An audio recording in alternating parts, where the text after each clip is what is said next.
누가복음 9장 45절에서 50절까지 말씀 함께 읽도록 하겠습니다. 절수가 많지 않으니 함께 읽겠습니다. 제자들 중에서 누가 크냐 하는 변론이 일어나니 예수께서 그 마음에 변론하는 것을 아시고 어린아이 하나를 데려다가 자기 곁에 세우시고 그들에게 이르시되 누구든지 내 이름으로 이런 어린아이를 영접하면 곧 나를 영접하며 또 누구든지 나를 영접하면 나를 보내신 이를 영접함이라. 너희 모든 사람 중에 가장 작은 자 그가 큰 자니라. 요한이 여짜오되 주여 어떤 사람이 주의 이름으로 귀신을 내쫓는 것을 우리가 보고 우리와 함께 따르지 아니함으로 금하였나이다. 예수께서 이르시되 금하지 말라. 너희를 반대하지 않는 자는 너희를 위하는 자니라 하시니라. 아멘. 교회는 사람들이 모여 있는 곳이죠. 그러다 보니 세상에서 사람들이 모여 있을 때 일어나는 일은 교회에서 다 일어나는 것 같아요. 그 중에서도 제일 안타까운 것 하나는 임직을 할 때 많이 일어납니다. 안수집사, 권사, 장로 임직 투표를 하고 나서 많은 분들이 작게는 10여 년, 많게는 30여 년을 다녔던 교회를 때로는 어렸을 때부터 모태 신앙으로 정말 수십 년을 다녔던 교회를 관두고는 해요. 이 대부분의 경우 교단마다 조금씩 그 자세한 방법에 있어서 조금씩 차이는 있을 수 있어도 거의 투표로 임시투표를 진행하잖아요. 그러다 보니 인기 투표가 되는 거예요. 이 사람이 얼마나 교회를 열심히 섬겼는가, 헌신하였는가, 그런 것들을 마치 이렇게 평가받는 투표가 돼요. 투표에 떨어지면, 임직이 되지 않으면, 안수집사가 되지 않고, 장로님이 되지 않고, 권사님이 되지 않으면 마음이 다쳐버리는 거죠. 왜냐하면 내가 이렇게 부족한 사람이었나 자책도 하게 되고 또 섭섭한 거죠. 벌써 내가 지금까지 해온 게 있고 나랑 관계 맺은 사람들, 저 사람들만 다, 저 사람들 가족만 다 나를 찍어줘도 내가 안수집사가 될 텐데, 장로가 될 텐데, 또 권사가 될 텐데, 그런 생각을 한다는 말이죠. 사실 충분히 이해할 수 있는 일입니다. 그 정도를 사실 넘어서서 교회에서 더 심각한 건 세상에서 하던 그 자신의 어떤 일, 신분, 지위를 그대로 교회 안에 가지고 들어오려고 할 때 생기는 일입니다. 예를 들면 학교 선생님이다. 그러면 교회에서도 선생님 노릇을 하려고 그래요. 세상에서 정치인이다. 그러면 교회에서도 정치인 노릇을 하려고 그래요. 이 세상에서 또 사업을 하는 분이다. 어떤 기업의 CEO다. 그러면 교회의 모든 일들을 경제 원리에 입각해서 세상에서 사용되는 그런 방법 그대로 가지고 오고 또 그것을 이루어 나가려고 합니다. 또 그 신분과 지위에 걸맞는 또 대우를 받으려고 하죠. 그런 대우를 교회가 해주지 않으면 힘들어해요. 아니면 아예 교회 자체를 신분 상승의 그 장으로 생각하는 분들이 있어요. 교회에 처음 우리가 예수님을 믿어서 교회에 들어오게 되면 한 3년, 4년 좀 지나면 서리입사가 되죠. 그리고 나중에 안수집사가 됩니다. 그때부터는 이제 임직을 하게 되죠. 임직 투표를 거치게 되는데 또 권사나 장로님이 되는 것을 마치 사회에서의 어떤 신분 상승, 계급이 상승하고 직급이 상승하는 것과 동일한 걸로 보고 교회를 마치 자아 실현의 장, 신분 상승의 장, 그것으로 생각하는 사람들도 있습니다. 이런 어려움을 교회만 겪었던 건 아니에요. 오늘날 이렇게 일어나는 교회의 많은 어려움들, 이로 생기는 일들이 오늘날 교회만 있었던 건 아닙니다. 오늘 본문을 보면 예수님의 제자 공동체에서도 겪고 있었던 일이에요. 예수님께서 잠시 자리를 부셨다가 돌아왔는데 이 분위기가 싸한 거예요. 그래서 어떤 사람은 눈을 내려깔고 있고 어떤 사람은 입을 삐죽 내밀고 있어요. 어떤 사람은 아이들 노골적으로 등을 돌리고 있는 거예요. 본문에 보면은 예수님께서 지금 어떤 상황인지 다 아셨어요. 예수님은 심중에 있는 것도 다 꿰뚫고 아시는 분 아니십니까? 제자들끼리 지금 농공행상을 하고 있었던 거예요. 이제 예수님께서 새롭게 이스라엘 나라를 회복할 텐데 그 나라에서 예수님께서 새롭게 세우실 그 나라에서 누가 더 높은 자리를 지위를 갖느냐 다투었어요. 예를 들면 어떤 제자는 자기는 이 총리 대신쯤 돼야 되지 않겠느냐. 무슨 소리냐? 그 자리는 내 자리다. 꼭 이런 농공행사를 할 때 꼭 뒤따르는 말들이 있죠. 야, 네가 한 일이 도대체 뭐가 있냐? 그러면서 다투고 있는 거죠. 우리가 읽은 이 한글 성경이 번역을 참 잘했는데 우리말로 이 변론하다라고 이렇게 번역을 하고 있잖아요. 제자들이 누가 더 높은지에 대해서 이 변론하였다라고 말할 때 이 변론이 이 원어로는 알로기스모스라고 하는 단어를 사용하고 있어요. 어떤 단어냐면 논리적으로 하나하나씩 따져서 경중을 따져서 재단하고 심판해서 결과를 내어놓는다. 판단하고 심의한다라는 그런 표현이에요. 제자들이 너는 이런 일을 하지 않았느냐? 이런 일은 못하지 않았느냐?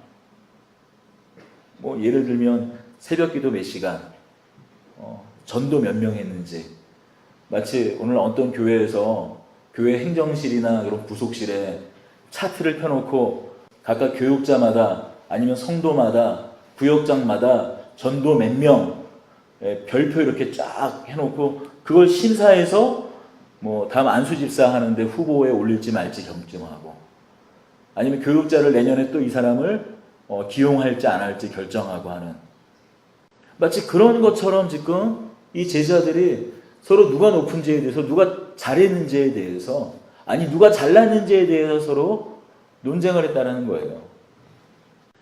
여러분, 이 일이 지금 얼마나 어처구니 없는 일인지 우리 읽진 않았지만 바로 43절 그 하반절부터 45절까지를 같이 읽겠습니다. 그들이 다 그 행하시는 모든 일을 놀랍게 여길세 예수께서 제자들에게 이르시되 이 말을 너희 귀에 담아두라. 인자가 장차 사람들의 손에 넘겨지리라 하시되 그들이 이 말씀을 알지 못하니 이는 그들로 깨닫지 못하게 숨긴 바 되었습니다. 또 그들은 이 말씀을 묻기도 두려워하였더라. 여러분, 확증편향이라는 말 있어요. 확증편향. 사람들은 원래 가지고 있던 생각이나 신념으로 모든 것을 해석하는 경향성이 있다는 말이에요. 이게 쉬운 말로 하면 사람들은 보고 싶은 것만 보고 듣고 싶은 것만 듣는다라는 얘기예요. 제자들은 다 어떻게 생각하는가? 메시아가 오시면 지금까지 로마에서 압제를 해방시키고 지금까지 세워졌던 어떤 이스라엘 나라보다도 가장 강성한 나라를 메시아가 건설할 것이라고, 이룰 것이라고 생각했어요. 예수님은 제자들에게 어떤 분이었는가? 메시아였으되 그런 메시아였어요. 그러니 예수님께서 고치고 귀신을 내쫓고 하는 모든 일이 이스라엘 나라를 세우는 메시아인 것을 예수님께서 증거하는 이 증거일 뿐이지 그것에 담겨져 있는 참된 의미를 깨닫지 못했던 것이죠. 하나님과 깨어짐으로 인해서 이 땅 가운데 생겨난 모든 어그러진 일들을 회복하고 이 땅을 온전한 하나님 나라로 이루려는 메시아로 오시는 거예요. 다만 뭐 로마의 압제에서 해방시키는 정도의 메시아가 아니라 모든 사람이 겪고 있는 고통과 신음, 이 어그러진 세상의 모든 질서, 또 죄악, 거기서 구원하시려는 메시아인 것을 제자들은 깨닫지 못하고 오직 정치적인 메시아, 오직 이스라엘 나라를 회복하는 메시아로 예수님을 여겼기 때문에 당연히 자신들이 이제 하게 될 일도, 그 나라가 이루어지면 그들이 감당할 일은, 자신들이 하게 될 일을 뭐라고 생각하겠어요? 그 나라에서 한 자리 차지하는 것 그뿐이겠죠. 예수님이 계속 말씀하셨는데도 불구하고 예수님께서 지금 바로 전에 뭐라고 말씀하세요? 인자가 장차 사람들 손에 넘겨지리라. 사람들 손에 십자가에 넘겨질 것을 말씀하는데 그 말씀은 들리지 않는 거예요. 아니, 듣고 싶지 않았죠. 십자가 고난, 자기 부인 이런 말씀은 계속 그 사람들 귀에는, 제자들 귀에는 들리지 않았어요. 여러분이라면 이럴 때 어떻게 하시겠어요?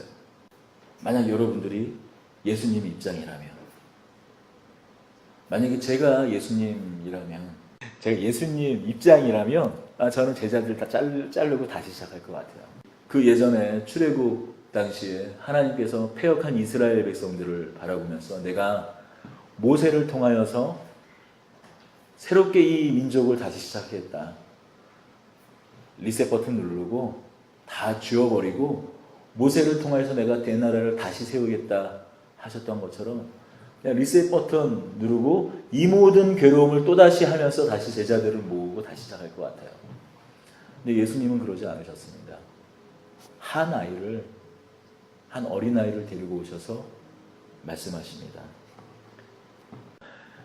마태복음 18장에서는 누구든지 내 이름으로 이 어린아이를 영접하면 이 말씀 앞에서 이렇게 말씀하십니다. 진실로 너희에게 이르노니 너희가 돌이켜 어린아이들과 같이 되지 아니하면 결단코 천국에 들어가지 못하리라는 말씀을 한 말씀 더 하세요. 예수님께서는 왜 이 어린아이의 특성을 놓고 이런 말씀을 하셨을까요? 여러분, 우리가 모두 어린 시절을 겪어보지 않았습니까? 어린 시절에 놀던 그 놀이들을 가만히 생각해 보면은 한 가지 공통점이 있어요. 역할극이에요, 역할극. 소꿉장난, 골목대장 놀이, 병원 놀이. 거의 어렸을 때 노는 놀이들은 다 역할극 아니니까? 소꿉장난, 너는 엄마 해, 나는 아빠 할게, 나는 애기 할게 하면서 엄마 밥 주세요, 아빠 놀아주세요, 용돈 줘. 그러면 가짜 돈 이렇게 꺼내주고요. 예를 들어서 병원 놀이 한다. 너는 의사해, 나는 간호사 할게. 그리고 너는 환자해. 그리고 플라스틱, 제법 주사기처럼 생기긴 했지만은 이상하게 좀 일부러 크게 만들어 놓죠. 골목대장 놀이도 합니다. 누구는 장군이 되었다가, 누구는 졸병이 되기도 합니다. 다 아이들이 자신이 원하는 역할이 있어요. 어떤 아이는 아빠가 되고 싶기도 하고, 어떤 아이는 의사 선생님이 되고 싶습니다. 또 학교 선생님이 되고 싶기도 해요. 대장이 되고 싶기도 하죠. 자기가 정말 되고 싶은 역할이 있지만 그래도 기꺼이 아기가 되었다가, 또 어떤 때는 환자가 되었다가, 어떤 때는 졸병이 됩니다. 만약 거기서 내가 끝까지 선생님 할래, 내가 끝까지 의사 할래, 내가 끝까지 대장 할 거야, 그러는 순간 그 놀이는 판이 깨져버려요. 더 이상 놀 수가 없어요. 아이들은 그것을 알고 있어요. 또 아이들은 자기가 맞는 역할, 자기가 하고 싶은 역할이 있지만 그 역할보다도 더 중요한 게 뭐냐? 그 놀이 자체가 재밌는 거예요. 아이들한테 장난감을 제법 사주기도 합니다. 지켜봐요. 아무리 재밌는 장난감도 10분 이상 혼자 가지고 못 놀아요. 그래서 아이들 어렸을 때 보면은 장난감 사주면 그 잊어버릴까봐 걱정돼서 그냥 집에서 놀았으면 하는데 그걸 굳이 밖으로 갖고 나가잖아요. 같이 애들이랑 놀겠다고. 아이들은 역할보다도 더 중요한 게 함께 노는 거예요. 함께 그 시간을 누리는 거예요. 하나님 나라가 그렇습니다. 누가 높고 낮고 또 내가 누구보다 높은 거, 낮은 거, 그게 중요한 것이 아니라 하나님 나라에 부름받고 참여하고 있는 것, 그것이 중요합니다. 성경은 여러 곳에 상급에 대해서 이야기하고 있어요. 하나님 보좌 앞에서 그거의 행함에 따라 상이 있음을 이야기합니다. 분명히 하나님 나라의 높고 낮음, 상급을 높고 낮음이라고 표현할 수는 없지만 분명히 비교할 수 있는 상급이 있음에도 불구하고 누가 더 높은, 더 나은 상을 받았느냐, 상을 받지 못했느냐, 만약에 그것이 억울하고 질투가 났고 그것이 싫고, 아니 저걸 내가 받아야 되는데 그거 못 견딜 것 같은 곳이라면 천국이 과연 천국일까요? 하나님 나라가 하나님 나라일까요? 그렇지 않을 거예요. 천국이 비록 상급이 있는 곳일지라도 그것이 천국일 수 있는 것은, 하나님 나라일 수 있는 것은 그곳 자체가 자신이 받게 되는 역할, 상급, 그거보다 너무나 놀랍도록 큰 것이기 때문이겠죠. 이게 과연 어떤 걸로 이게 비유할 수 있을까? 이 비유를 잘못하다 보면 계속 꼬리를 이어가는 부분에 있어서 이제 어긋나는 게 있다 보면 깨지기 때문인데, 그냥 그래도 이렇게 말씀을 준비하다가 이런 생각을 했어요. 물론 이제 우리의 심판은, 우리의 마지막 날은 예수님께서 오시는 날인데, 예를 들어서 뭐 해성 같은 것들이 주기적으로 한 번씩 우리 지구에 근접하잖아요. 뭐 아마겟돈 영화라든지 이런 것들 보면은 해성이 와서 이 지구 충돌하는 그런 영화들이 있지 않습니까? 좀 더 과학기술이 발전을 해서 마치 노아의 방주처럼 인류를 다 태울 수는 없으니까 그 중에서 사람들을 이렇게 뽑아간다라고 한번 생각을 해보세요. 다 이제 뭐 예를 들어서 농사 전문가, 또 뭐 이 철을 다루는 사람, 뭐 프로그래머, 이제 새로운 땅에서 살아갈 사람들을 다 모았어요. 너무 서두르다 보니까 그런 사람들만 모았지, 뭐 예를 들어서 청소를 해야 될 사람들, 뭐 빨래를 해야 될 사람들, 좀 하기는 싫을 수 있어도 허드렛 일을 할 수 있는 사람도 좀 필요하잖아요. 누군가 또 그 일을 하지 않으면 또 안 되는 일이 분명히 있잖아요. 만약에 여러분 다 뽑고 이제 빨래해야 될 사람이 남았다고 생각해 보세요. 한 자리가 남은 거예요. 여러분 그 자리에 안 가겠어요? 저라면 빨래 아니라 뭐 더한 것도 할 것 같아요. 물론 여기에 또 자세히 또 들어가면 또 맹점이, 비유에 맹점이 있을 수 있지만, 하나님 나라는 그거보다 훨씬 크다라는 것이죠. 하나님 나라에서 하나님과 함께 누리는 그 영광은 우리가 받는 역할, 또 상급, 그것을 뛰어넘는다라는 것이죠. 그런데 여전히 이 말씀을 하는 중에도, 예수님께서 이 비유를 들며 이 말씀을 하는 중에도 이 제자들은 다른 생각을 하고 있는 거예요. 이 말씀이 도무지 들리지가 않는 거예요. 우리가 그걸 알 수가 있는 게, 이 자기가 듣고 싶은 말만 듣고 생각하고 싶은 것만 생각하고 보고 싶은 것만 본다라는 걸 우리가 알 수 있는 게, 요한이 물어보는 게 가관입니다. 49절입니다. 요한이 여짜오되 주여 어떤 사람이 주의 이름으로 귀신을 내쫓는 것을 우리가 보고 우리와 함께 따르지 아니함으로 금하였나이다. 우리 그렇게 이상한 사람들 아니에요, 이상한 제자들 아니에요 라고 하는 거예요. 말을 돌려요. 어떤 사람이 예수님의 이름으로 귀신을 내쫓습니다. 그래서 우리가 못하겠습니다. 무슨 말이에요? 지금까지는 자기들끼리 누가 높고 낮느냐라고 싸웠다면, 이제 우리 안에 있는 사람과 우리 밖에 있는 사람, 그것을 이제 구분 두는 거예요. 우리만이 하나님 나라의 영광을 누릴 수가 있다. 하나님 나라를 함께 할 수 있다라는 거예요. 이제. 여러분, 바로 얼마 전에 어떤 일이 있었어요? 자신들의 힘과 능력만 의지하여서 아이를 묶었던 귀신을 내어 쫓다가 실패한 이들 아닙니까? 실패한 제자들 아니에요?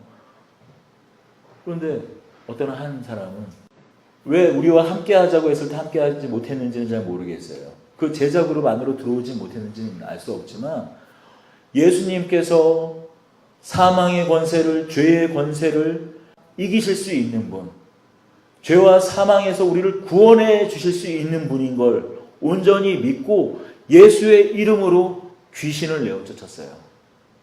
그런데 우리와 함께 하는 사람이 아니라고, 자신들이 우리와 함께 있지 않다라고 귀신을 내어 쫓는 거. 예수님이 어디나 가시면 하신 그 일, 좀 대신하고 있는, 어쩌면 작은 예수로 살아가고 있는 그 사람을 금지하고 있는 겁니다. 우리가 교회입니다만, 또 교회가 너무 많다 보니까 교회끼리도 사실 편가르기를 하고 싸우는 경우가 얼마나 많은지 몰라요. 가장 안타까운 게, 물론 술집이, 우리가 교회가 이렇게 많아 보면 술집보다 술집이 세워지는 것보다 교회가 세워지는 게 낫지 않느냐 그런 말 하잖아요. 우스갯소리로. 맞는 말이기도 합니다. 근데 이제 교회가 많다 보니까 마치 무슨 사업장들 서로 견제하듯이 하는 것처럼 뭐 이렇게 상가 이렇게 지구가 있으면은 이 건물에도 교회가 있고 저 건물에도 교회가 있고 그리고 자주 가다 보면은 이 사람들이 매주 마주치는 이 사람들이 옆 교회에 있는 성도라는 걸 뻔히 알면서도 얼굴을 맞을 때 비록 이름도 모르고 직분도 모르지만 성도가 안 되면 가볍게 인사 정도는 할 수 있어야 되는데 한 사람밖에 째려보고 그냥 지나가는 경우가 얼마나 많아요. 하나님의 자녀, 하나님의 권속인 것을 잘 깨닫지 못한다는 것이죠. 네, 얼마 되지는 않았습니다만 작년 겨울이었나요? 이 로데오 거리의 이제 중심에 이 횡단보도 앞에서 차전도를 하는데 이 찬양 소리가 들리더라고요. 저 안에서. 그래서 보니까 겨울인데 거의 11월 말, 12월 초순쯤 되었나? 춥잖아요. 손이 오그라들거든요. 기타도 코드도 잘 안 잡혀요. 반주도 안 되고. 그런데 이렇게 찬양하는 소리가 들리더라고요. 보니까 노방전도를 하는 거예요. 제가 이제 저희 집사람한테 대충 보니까 한 7명 되는 것 같아서 유자차를 타서 좀 수고하신다고 가져다 드려라 이렇게 했었죠. 한 달쯤인가 보름쯤 지났나요? 한 분이 녹화하시고 들어오시는 거예요. 그때 차를 이렇게 전해줬던 그 노방전도 왔던 교회의 목사님이셨어요. 신광교회 목사님이셨습니다. 그때 차를 주신 것이 너무나 감동이 되고 그래서 어떤 분인가 뵙고 싶다고 그래가지고 이렇게 오셨어요. 목사가 옆 교회에 가는 게 가장 힘든 일이에요. 우리 교회 앞에서 전도를 하다 보면 밑에 옷가게가 3개가 나란히 있는 거 아세요? 옆 건물까지 하면 4개가 나란히 있거든요. 싸울 것 같죠? 안 싸워요. 친해요. 옷가게가 같이 모여 있어야 좋다라는 거예요. 이 옷을 보다가 그러니까 일부러 거기 가면 대충 뭐 4곳 중에서 한 군데는 내가 마음에 드는 옷이 있겠지 하고 가는 거예요. 그래서 이 집도 갔다 저 집도 갔다 이 집에 가려다가 저 집 사는 경우도 있고 그래요. 그래서 보면은 좀 사이가 안 좋을 것 같은데 보면은 뭐 거의 이제 오래다 보니까 언니 동생 하는 정도 수준으로 친해요. 근데 목회자들끼리 바로 특히 옆교회 목회자 10년을 옆에 있어도 아니 20년을 옆에 있어도 인사 한 번 안 하는 경우가 있다라는 거예요. 하다못해 옷을 파는 사람들끼리도 서로 형 동생하고 언니 동생하고 친한데 하나님 나라를 알리고 다른 사람이 또 잘 전도하고 있고 그러면 박수 쳐주고 응원하고 기도해주고 격려해주고 해야 되는데 그게 힘들다라는 것이죠. 그렇게 오간 만남이 옆에 있는 장은프라자에 있는 예수마을교회 목사님과도 다시 또 인사를 나누게 돼서 저희가 매주 격주마다 화요일날 성경 공부 아니면 여러 또 목회자들이 또 공부해야 될 유익할 것들을 같이 나누는 또 관계가 되었고 이렇게 격주마다 화요일마다 모이고 있어요. 바라기는 정말로 주님께서 원하시는 대로 비록 교단도 다르고 자라온 환경도 이건 목회 철학이라고 말하거나 또 목회 비전이라고 말하는 그런 생각들도 다르지만 다 그것이 하나님 나라의 한 부분 숲에 있다면 그 숲 안에 자작나무도 있고 참나무도 있고 또 그 안에 뭐 아카시아 나무도 있고 그런 모든 나무들이 한데 모여 숲을 이루는 것처럼 하나님 나라를 또 이루는 우리들이 숲이 되기를 바라는 마음으로 이렇게 모이고 있습니다. 하나가 되는 데는 가장 중요한 것, 또 키워드는 얼마나 또 우리가 겸손해질 수 있는가, 나보다 남을 더 낮게 여기고 할 수 있는가 하는 걸 거예요. 일제시대에 있었던 일인데요. 전라북도 금산에 금산교회라는 곳이 있어요. 지금도 있습니다. 그 교회가. 그곳에 오늘날에도 회자되는 두 분이 있어요. 이자익이라는 이 목사님이랑 조덕상이라는 장로님이세요. 이 이자익이라는 분은 어떤 분이냐면 이 조독삼이라는 분의 그 집에 쉽게 얘기하면 머슴이에요. 머슴 중에도 어떤 일을 하셨냐면 마부였어요. 마부. 근데 선교사님이 그 마을에 들어와서 먼저 이자익이라는 사람의 주인이 믿게 되었고 이자익이라는 사람도 믿게 되었습니다. 두 분이 이제 신실하게 그 금산교회를 세워가면서 잘 섬기다가 장로 투표를 할 때 누가 다 장로가 될 거라고 생각했었냐면 조독삼이라는 분이 장로가 될 거라고 생각했어요. 왜냐하면 그 금산교회도 이 조독삼이라는 분이 자신의 재산을 헌납해서 헌금해서 지었고 또 인품도 또 훌륭했기 때문에 조독삼 이분이 장로님이 될 거라고 생각했는데 이자익이 장로가 된 거예요. 당시 사회는 어떤 사회인가요? 아직만 하더라도 뿌리 깊은 신문제 사회가 있었던 때 아니에요. 그런데 기꺼이 이 조독삼이라는 분이 이 이자익이라는 분을 장로로 섬기고 모든 사람들이 함께 이 교회를 더 잘 세워나갔던 거죠. 그리고 이 이자익이라는 분이 나중에는 신학까지 하게 돼서 목사님이 되셨고 나중에 총회장까지 이르는 또 한국교회 또 한 획을 긋는 인물이 됩니다. 참 놀라운 사실은 뭐냐면 나중에 먼 훗날이 있었어요. 이제 나중에 대전신학교에서 이 이자익 목사 기념관 현판식이 있었습니다. 근데 그 행사에 조독삼의 손자 중에 또 잘 아는 분이 누구냐면은 조세영 씨입니다. 국회의원 조세영 씨. 그리고 또 이자익 목사의 손자 이규환 장로라는 분이 계시는데 그 장로는 이제 고분자 관련 생물화학, 고분자화학 쪽에 또 권위자가 되셨나 봐요.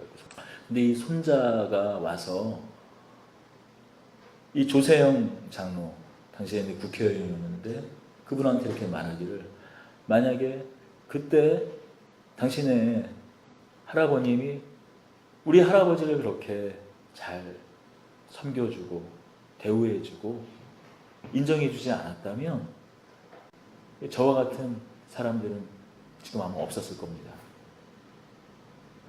우리나라의 아주 오래된 유교 전통, 또 불교 전통, 사면이지 전통 안에서도 이 한국 교회가 이렇게 급속히 자리 잡고 뿌리 내릴 수 있었던 것은 무엇인가?